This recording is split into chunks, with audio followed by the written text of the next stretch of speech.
ناحية محمد نامي. نامي إلى جهة اليمين نواف التمياط.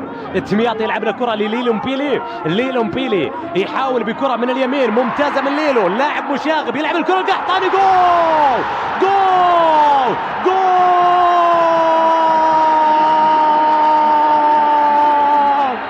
ياسر القحطاني النجم الآسيوي السوبر ستار في آسيا يعمل كرة راسية. الهدف الأول للهلال بكل الألعاب. ياسر القحطاني يحضر مقصية راسية بكل الألوان والأشكال. ياسر القحطاني يأتي بالفوز للهلال والتقدم للهلال من راسية القحطاني.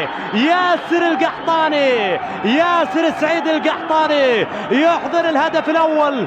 الهدف الأول لسلطان الكرة ياسر القحطاني. شوف مرة ثانية الكرة الماضية لياسر. سلطان الكرة يعمل الهدف الأول للهلال. إذن أول أهداف الهلال من